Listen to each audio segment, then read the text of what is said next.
Payapa, di ba? Tahimik, nakaka-relax.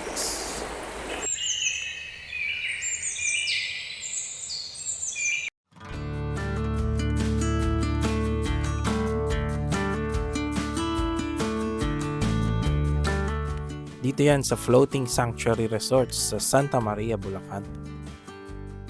Matatagpuan ito sa gitna ng Barangay San Vicente. Malapit ito sa ilog pero kayang-kayang ipin sa Google Maps o Waze. Nagstay nga pala kami dito overnight sa isa sa mga signature cabins nila, ang Triangle House. Sa labas, puro puno, berdeng-berde ang paligid, nakaka-relax. Marami rin pwedeng tambayan. Sa loob, meron itong TV at aircon. Meron itong kama sa ibaba. At meron itong isa pang kama sa loft type na taas.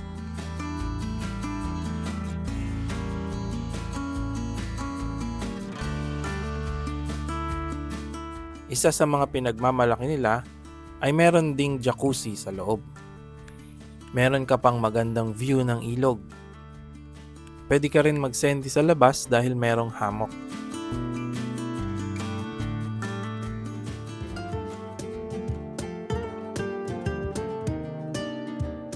Sa mismong resort ay marami ring cottages na pwedeng rentahan.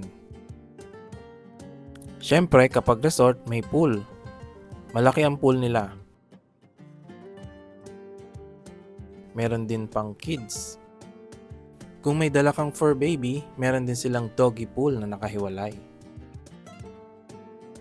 May iba pang activities na pwede kang gawin sa loob ng resort. Kasama na yun sa entrance fee, pero meron ding iba pang may bayad. May napakahabang hanging bridge na hindi ko na sinubukan.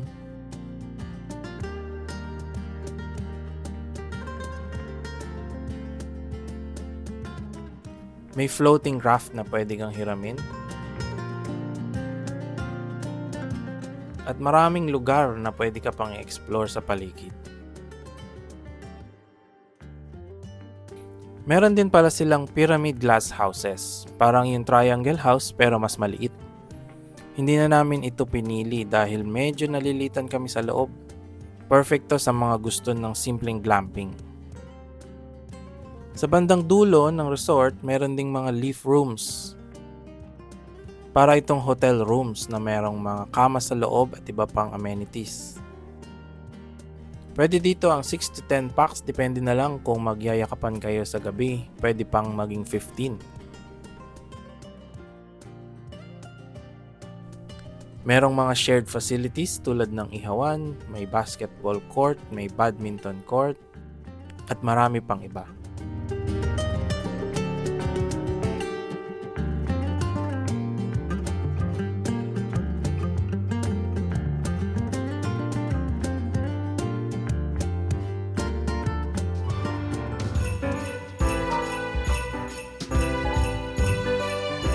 Kapag September hanggang December o bare months, meron din pala silang pa-snow.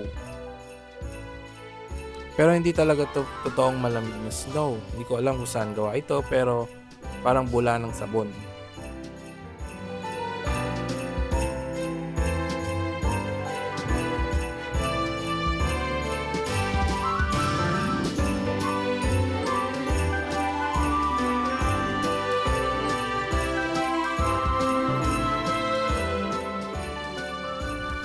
Maganda dito at feeling ko ay iba-ibang mundong pinapasok ko. Minsan Jurassic, minsan Pasko, minsan nature.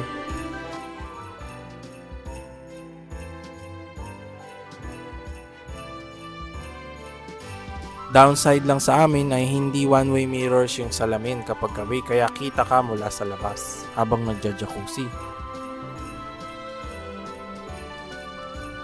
Matagal din punuin ng jacuzzi na halos sinabit kami ng 2 hours punuin. Pero overall, sigurado ako magugustuhan ito ng buong pamilya. Marami ring opportunities for team building, malaki ang lugar at may iba't ibang activities na pwede kang gawin at maraming accommodations na meron. Yun lang, bye!